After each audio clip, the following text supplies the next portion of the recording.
When I was very young, a long, long time ago, my grandfather made this stool for me.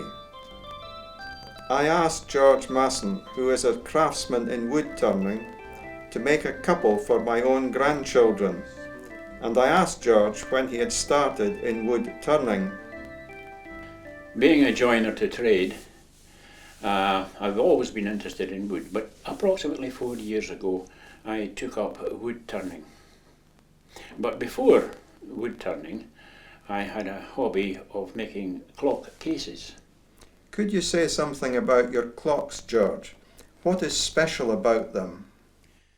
Well, Alec, they're all special to me. They're all a challenge, but my greatest challenge was my own grandmother clock. This is an oak case. It is handmade. There is no machinery involved in it. I've got it internally lit with shells, as can be seen, which support little crystal ornaments. The movement itself was purchased in Germany. Now this is the home of real clocks, good quality movement, and that's where I go to purchase the movement. My first attempt at a clock case was the granddaughter clock. This is a very old movement, and I had great pleasure in working with this one. On the wall I have another one here, German movement also, different design, open works, an open pendulum. Also the barrel clock, which is done on the lathe, turned on the lathe with various woods. This one here is oak.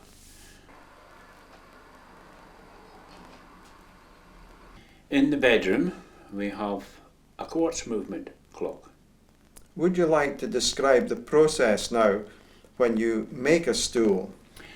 First of all, tools must be sharp. You'll never make a good job with blunt tools. So we sharpen our tools first.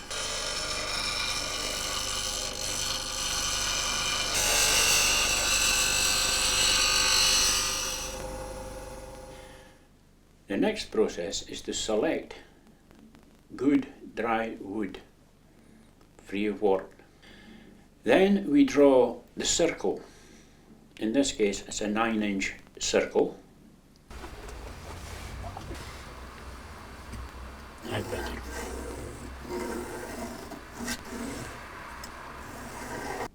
We then transfer this over to what is known as the band saw.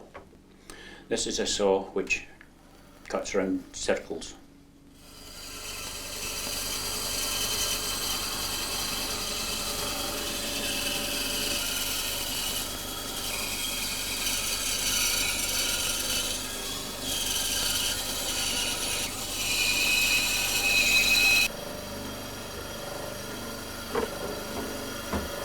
We then transfer the top over to the lathe. Now the purpose of this is to make your circle true. The saw will cut it near enough, but the lathe will make it perfectly round.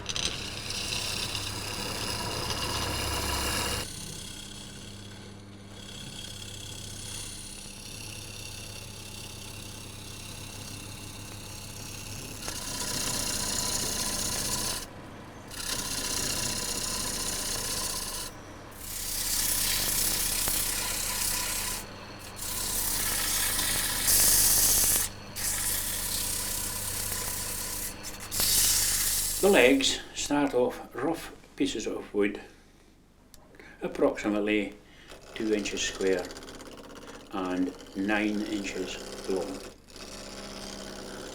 First of all, we round the leg.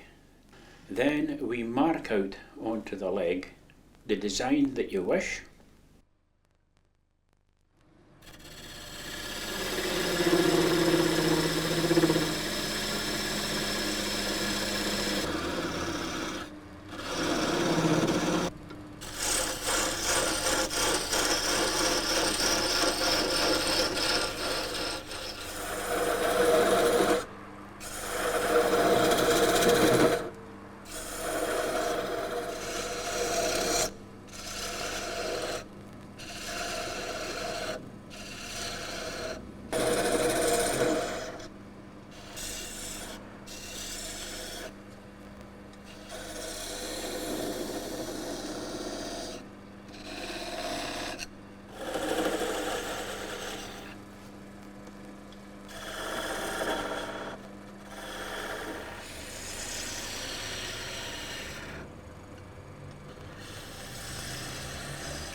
Now, as these legs will not be sitting at 90 degrees from the top, they sit at a slight angle to give you spreadage at the foot.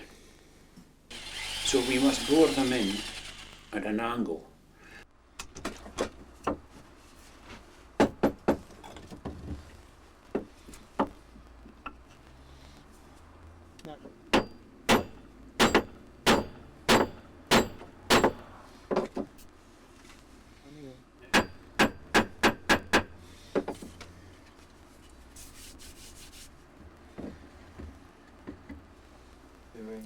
I know that George has another craft, that of burning designs on wood. Now, my granddaughter Esther is mad about Thomas the Tank Engine, so that's a must for her. How do you produce the picture then onto the wood? The art of putting a design, burning a design on wood is known as pyrography. First, one must determine what you want on the wood, so you supply the picture. I then take a tracing of the outline of that picture with carbon paper and transfer it onto the wood.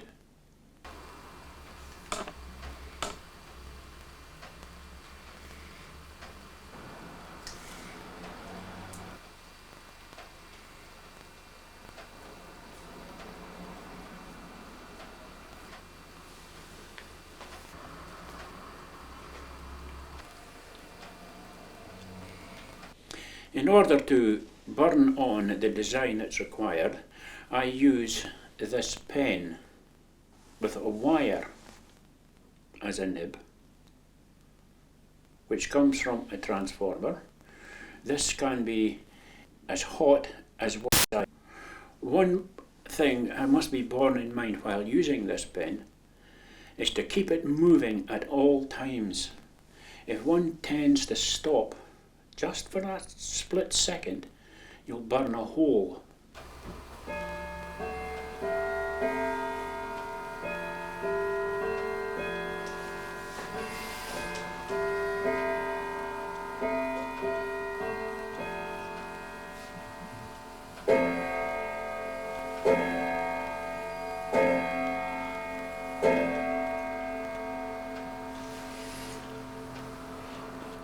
George inscribed the base from Grandma and Grandad Dundee 2000, but Grandma died 2 days before Christmas, so she was not there to see her grandchildren receive their gifts on Christmas morning. It's got on for Cameron as well, hasn't it? That's my